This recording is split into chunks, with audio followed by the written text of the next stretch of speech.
Hey everyone, welcome to Sports Guys Iowa Pigskin Breakdown. I am Ghost Brandon Leonard, accompanied, as always, by my trusted confidant, Jay Jordan Cole. Jay, how you doing today, my friend?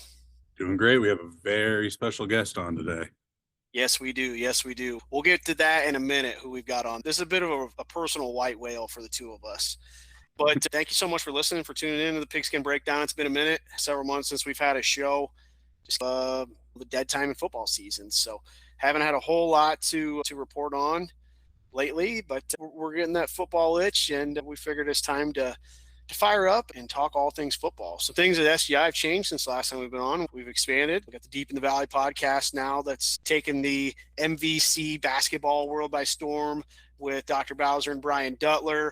We have got the Peacock Corner Show with WRJ and Peacock Schrock.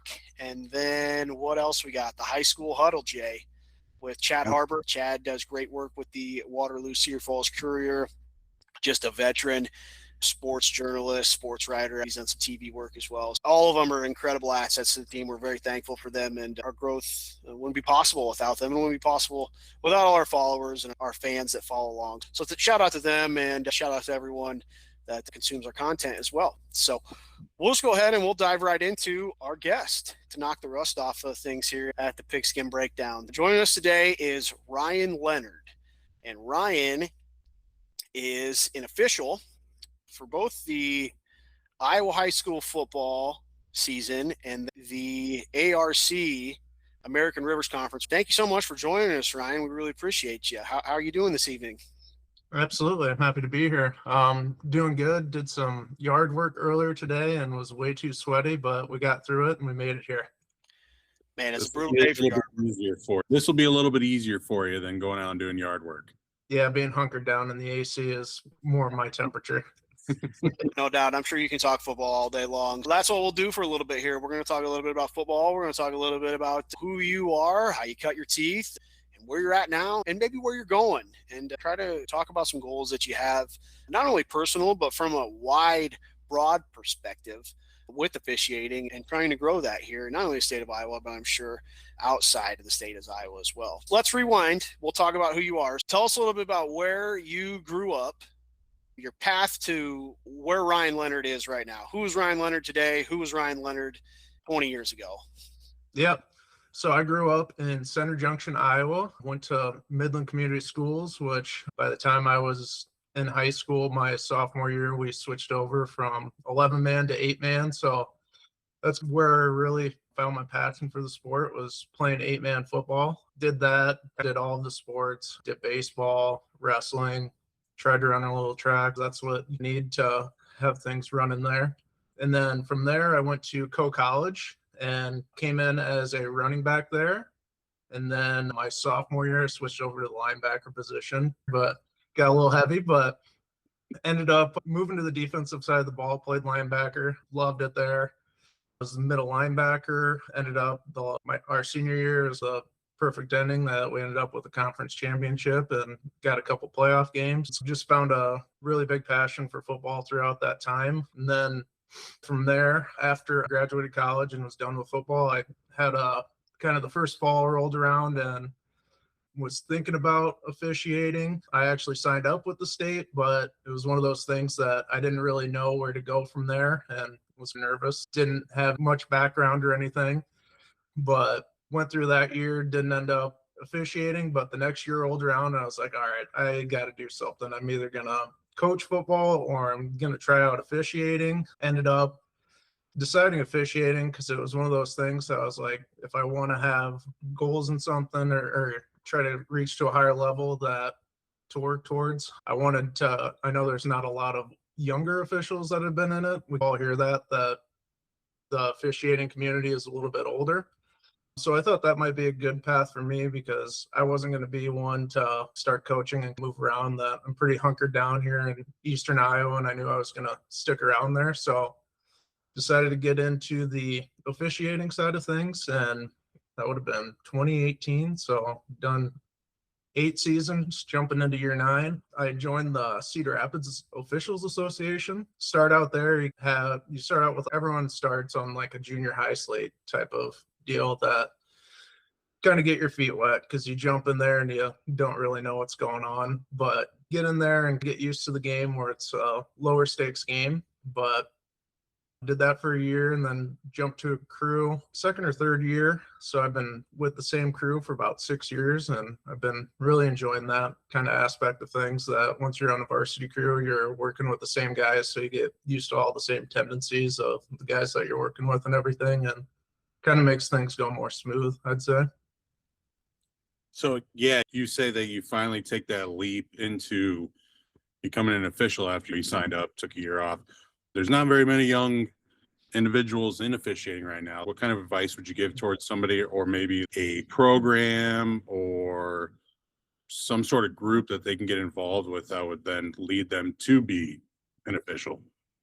Yeah, I'd say a big piece of that is if you're in more of a metro area, finding like your city's association. There's a lot of good training that goes on within those. Our white hat of our crew, the lead guy, Steve Schaub, he does the training for the Cedar Rapids Association, and he does a great job with that. He's very big into officiating. He travels around to different clinics. So a lot of the officiating community is you just learn from other individuals within that, like from higher level, and then it trickles down that it's all kind of word of mouth, and you're learning from that, and you can take whatever you want from that. But generally, it's good information.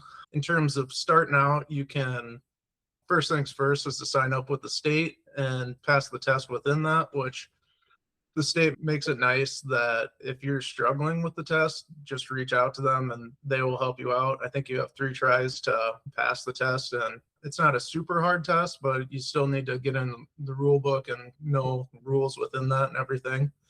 But they definitely are welcoming if you're struggling with that test, that they can help you out with that. And then from there, the state they have like weekly videos, the preseason video, and veer videos and everything that Monty Tilshner does. He's an official within the Big Ten, that he breaks down video, says where different officials should be looking and everything. That it's very helpful to watch those videos and learn from them, because like I said, it's a trickle down that these guys at the highest levels are saying, like, this is what we're looking for, this is what we're needing within games, these are issues that we're having, that if you can go into those videos and learn from those, that I think those videos have really risen the level of officiating within the state, because it's word of mouth from the state. So that's exactly what they're looking for and everything. That sometimes you have people that they say, I'll do it my own way and everything, but with those videos, you know that it's coming straight from the state, and that's what they're looking for within stuff. So I think that's definitely helped with starting officials for sure. It's good that there's expectations set there by the bar, the IAHSAA or IAHSAA. Sorry, mouth tongue twister there. It's good that they set those expectations, and that there are plenty of resources out there that you talked about. Some other things that you've done too, just other than what you just mentioned. You just got back from what you call ref camp. Is that right? Can you tell us a little bit more about what exactly is ref camp? What do you do? Yeah. I like to call it ref camp because it sounds a little funnier, but they usually call them clinics. I enjoy going out to there. It's actually a high school camp within Sioux Falls, South Dakota. So it's about 5 or 6 hour trip. But within that, they actually have high school scrimmages going on. So you're seeing some of the bigger schools from Minnesota and South Dakota and I think North Dakota, that we hop into a classroom. We're talking with, essentially you break up into there's large group discussions with everyone, that talking overall about what you're looking for as a crew and kind of things that you need to know. And then you're also breaking into smaller groups within your own individual positions. In Iowa, there's 5 positions for officials. So you get to go into that and you get more film breakdown from the leader within that. And generally, it's crazy. They have NFL guys there for some positions, D1, P4 officials that are just looking to give back to the reffing community, which is awesome. And that's the great thing about the officiating community, is that essentially they're just there to help you out. They're looking for you to take their job, that they want everyone to be at the highest level, because we all know that officials get a bad name, but we're all trying our best, and everyone that goes to that type of setting is definitely looking to improve themselves. And it's something I would recommend to any official that whether they're starting out or they've been doing it for years and years, because I've gone there 3 times now. And like I said, I'm going into my 9th year of officiating, and I went in there and learned so many different things. You can never know too much about officiating because something's always going to come up. Yeah, either you're tuning up something or you're learning something new. So it's always good to keep excelling. And we do need to remember that officials are people too. So remember that next time, guys, when you're yelling at the screen. Yeah. I mean, I'm personally not guilty of ever being blocked by the NFL officiating Twitter page. Never complained it to them. So I'm sure you guys are. Never. Yeah, and I'm the same way. I'm a football official, but at the same time, I'm going to be complaining about officials on the NFL games and college games that I'm watching. That it's just a part of life. It's something you step into, and you know that people are going to be questioning what you're doing.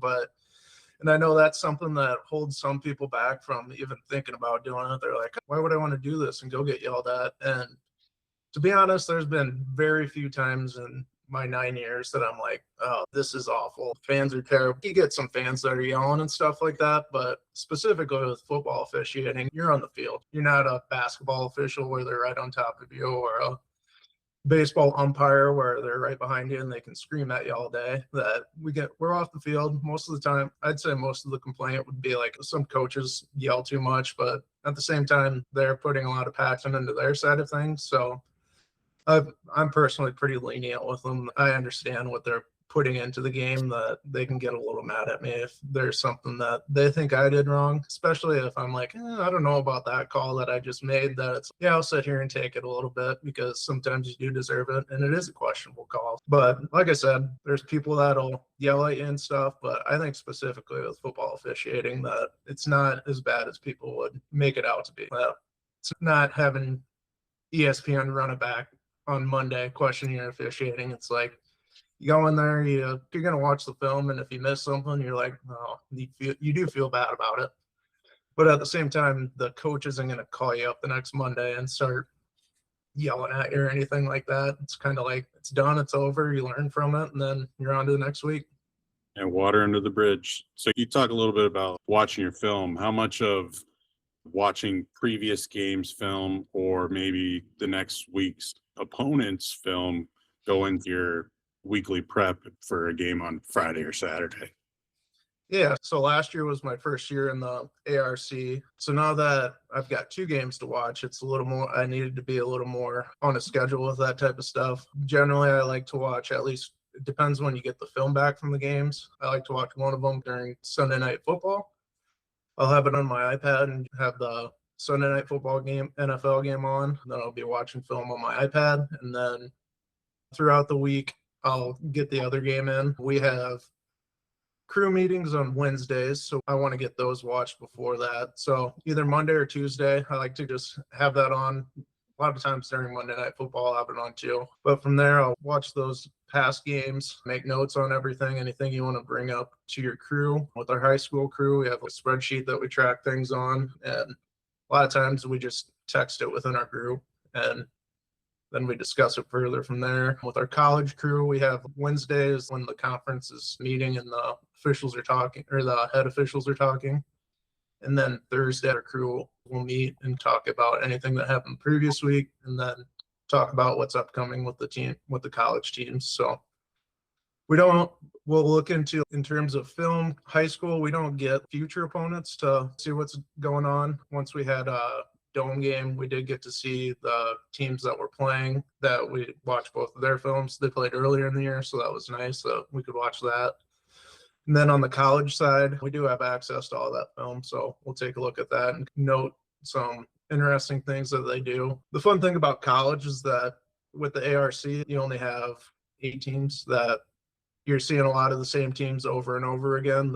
That's been something that's been fun for me, that you can see, you kind of know what's coming with these teams. There's always wrinkles that get thrown in there, but you kind of know what teams, how they're doing certain things and what to look out for. I'm excited to learn more about the inner workings of the conference as I get more games and teams under my belt. Yeah, it's a pretty intricate process there. I've been thinking, when you're looking at film, are you looking for tendencies of other teams, or if you're more so just zoned in on maybe a call that you guys missed, or if it's more tendency driven, or looking at your guys' self? That's definitely when I'm reviewing a pass game, I'm pretty much zoned in on myself. I like to kind of watch a play through and then run it back, then watch like what my specific key would be in that situation or who I'm supposed to be looking at, see if I missed anything. I'm in the deep wing position, so that's the guy back by like the safeties, not in the middle of the field, but on the corners for college. But there's a lot of run plays within there, so those ones don't have too much action for me. But checking the pass plays, and a lot of it is, even if there's not stuff coming your way, just knowing that you're in the right positioning. That mechanics are a big thing in officiating that I didn't realize until it was discussed more, like how much this positioning matters, because a lot of times when you talk to higher level guys, the first thing they're going to look at is like, why are you in this position? Because you're either straight lined on something or you're not going to be able to get a great view on it. That's kind of the big thing is, yeah, you might miss a call here or there because of maybe a judgment or things along those lines. But the big thing is they want you in the position to make the call so that you have the best opportunity to make the right call. Absolutely. And I think you might have talked about this too. Put yourself in the right position to make these calls. Is there some sort of grading system within the ARC or the NCAA or the association here in Iowa that kind of gives you maybe a report card on a game or anything like that? Or is it just if there's something controversial, then maybe they'll bring it up? Or how does that work? Yeah, from a high school perspective, it's every maybe 1 or 2 games, you'll have an evaluator come and check out your crew, see how things are going. If they're looking for maybe your crew needs extra work, or if they're looking for you to work postseason games and stuff like that, that they'll send an evaluator from the state out and they'll meet with you at halftime, talk about things, and then after the game, do a little more thorough review.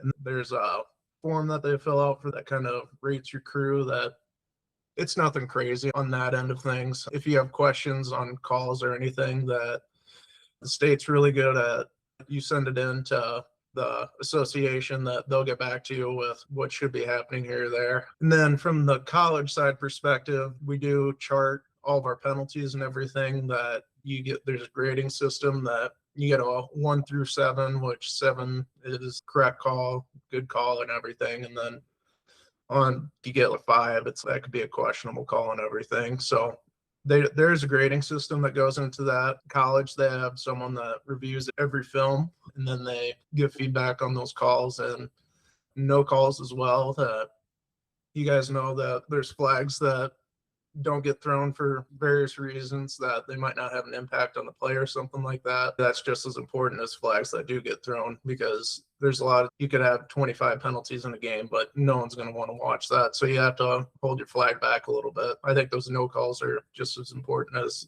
the flag being thrown.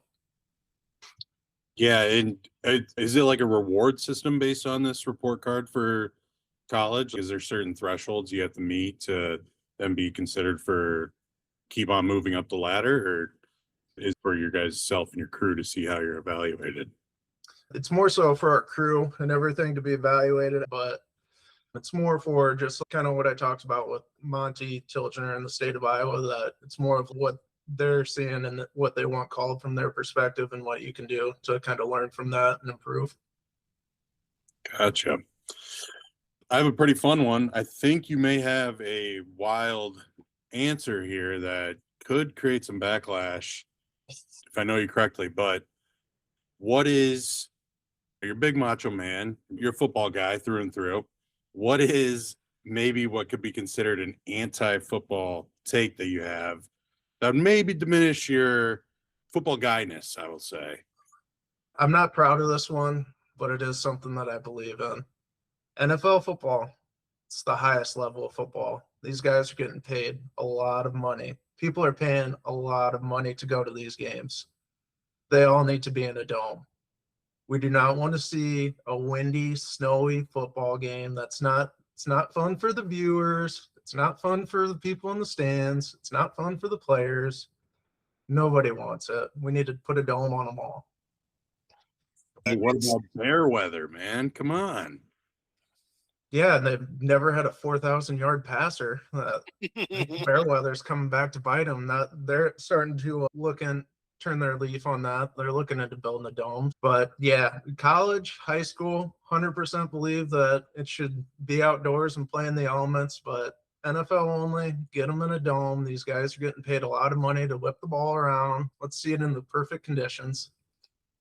It's just such an interesting take to me too, because you just said that.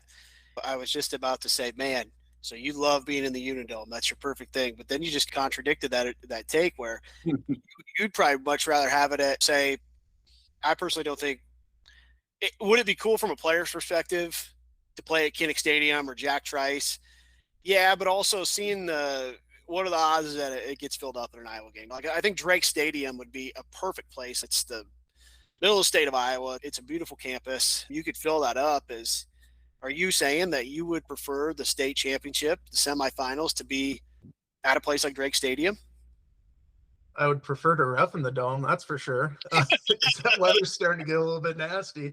Yeah, that's But from a football perspective, no one plays in a dome at the high school level. That switching it to the uni dome, that it changes the game a little bit. I don't have a strong opinion on it, but at the same time that you're kind of changing the elements of it. I don't know. I think the uni dome's it's about the perfect place for it, right? It's a cool spot to go. That's what everyone's aiming for and everything. It does change the game a little bit, but that almost adds a fun little wrinkle to it that they're playing a different style of football. So don't have a strong opinion on that. I know that's one where a ton of people do. I think back to being a small school guy. I always equate small town football here in the state of Iowa. And there's some names you think about, like West Hancock's one that always comes to mind. Madrid's another one that always comes to mind. And I could be wrong. Maybe I'm putting words in my buddies from Madrid's mouth. But it seems like they're one that's get us the hell out of the Unidome. Let's play this game in sub-zero conditions, and we're going to run the wishbone right down your mouth. So it always is fun to see what people think of the conditions and that takes. I appreciate you sharing that with us. Some other things we'll try to wrap up here because we've done a ton here, covered a lot. We really appreciate you. Some things that I thought about over the course of this: is there any rule in the game of football, whether that be collegiate or high school, that just kind of drives you nuts? If you could rip that page out of the playbook or cross it out, was there a play that or a rule that you'd be like, I'm done with this, get this out of the game? From a rule perspective, I don't know. For the NFL, they were talking about adding the hip drop tackle as like a penalty on the field. I think that one would be a really tough one to officiate. And I think it adds more of like official discretion on kind of a normal looking tackle that, yeah, you're kind of swinging into his legs, but at the same time, that's almost like hawk tackling. That's what we learned at Co. Is we rolled that out and that was our tackling technique, is the hawk tackling. And it's not super far off from that. I can see how that happens while you're doing the hawk tackling. And I don't know, I just feel like from an NFL perspective that it would add more issues and everything. I think right now their view on it is we'll just fine them after the game, which I kind of think is perfect, but within the game, like impacting the outcomes of games on kind of how guys are getting tackled, I think that would be a tough one to institute. But I don't know. At the same time, the horse collar tackle isn't a very old rule, which is kind of crazy to think about. I think T.O. broke his leg in late 2000s, like 07, something like that, where he got tackled by Roy Williams with it. And then that they came in with it. I don't know. Maybe the officials back then kind of had the same thought. How are we going to officiate that if that's just how he tackles? It'll be interesting to see where it goes from there on the hip drop tackle, because it seems like it's like rules kind of trickle down. So I'm interested to see what happens with that. I think that would be a really tough one to try to officiate. Yeah, and that's basically like the problem I think the common viewer has is I understand the player safety is number one, but with that, it seems like some of these recent rule changes has created more of a gray area, and then it's one slows the game down and everything. And with the hip drop, it's the early stages of it. You never know. Maybe 10 years from now, we're looking back on it like you don't see it anymore.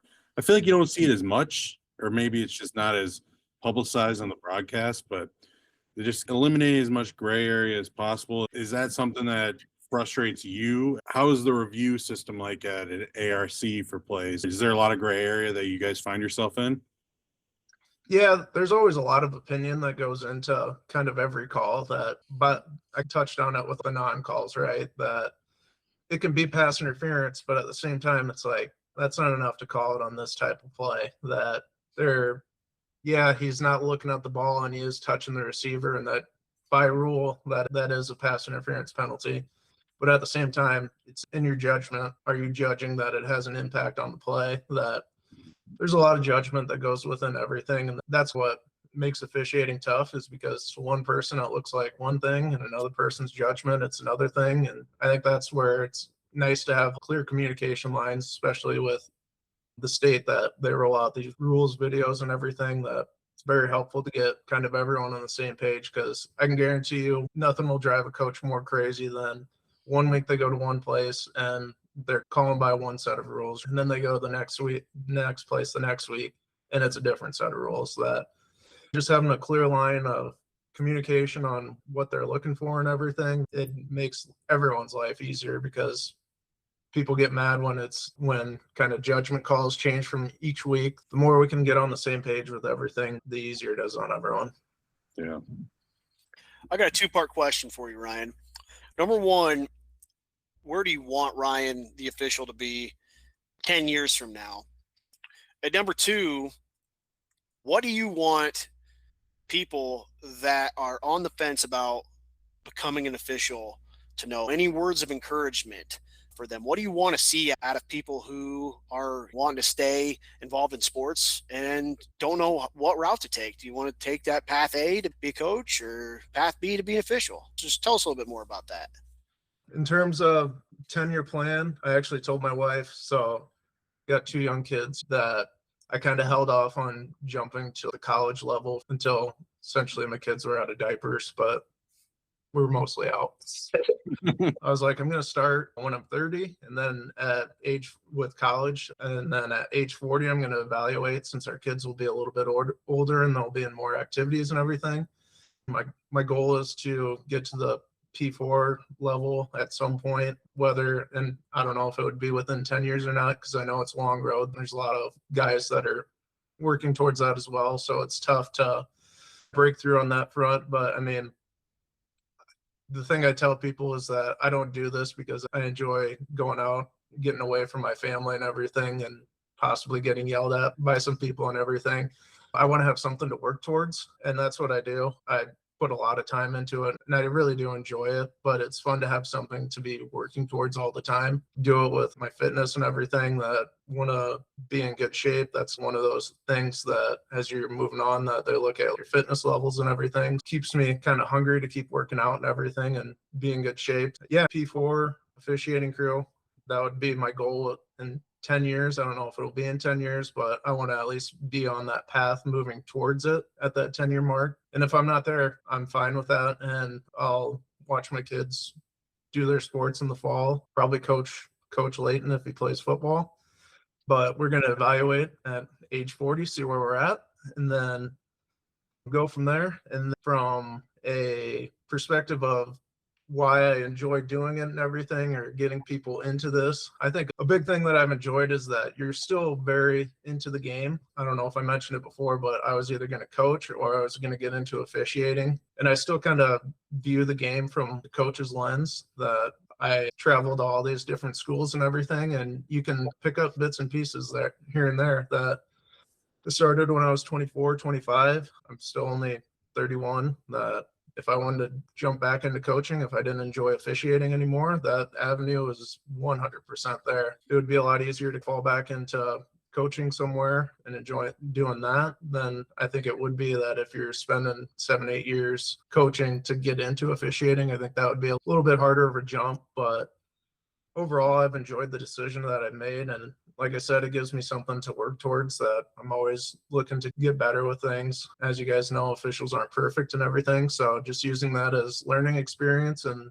kind of learning from others, that because if something doesn't happen to you, but it happens to someone and it wasn't very good, that's something that's burned into your mind, and you'll remember that for yourself. And the other thing I would say is that it is a pretty rewarding little hobby. That I officiated 38 different games between college, high school, junior high, last fall.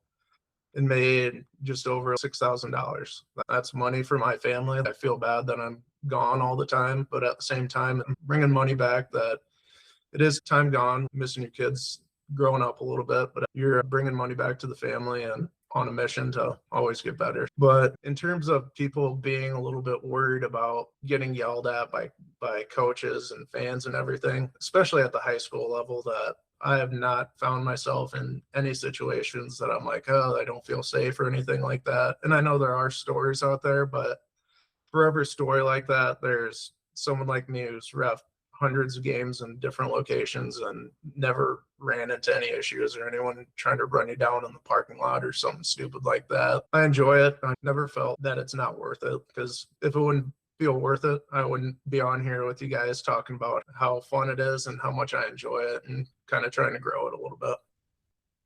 Yeah, it sounds like it's just like being on a team, a football team.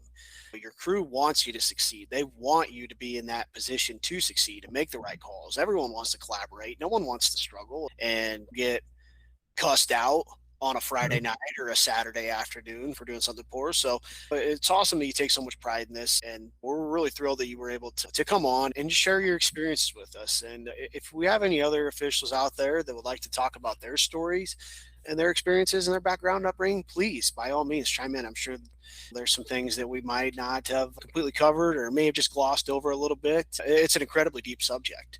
But at the end of the day, we really need more officials, and it's a noble cause, and we appreciate your time, Ryan. Jay, do you have any parting thoughts? I was going to serve up our last softball for Ryan that we typically do for all of our guests. You live in Solon now. Your kids are going to be Solon Spartans. If we're checking out a game in Solon, whether that be Friday night for a football game or a basketball game or what have you, where's a place in Solon that I need to sit down beforehand and have supper or have a beer? And I don't want you to include North Liberty, Tiffin, Iowa City, anything, Coralville, anything like that. I want Solon. Give us some options. Or what you're Number one's always Big Grove. That's the spot so if anyone's coming into town, that's where we're always going. The secondary spot that we like to go to, Buffs Game Day. It's a newer sports bar in town that they've got really solid food. I love their tachos, nachos with tater tots. So they fill you up on that. And then there's the Legion? Yeah, the Legion. That if you want to have a few brewskis before, that's where you go.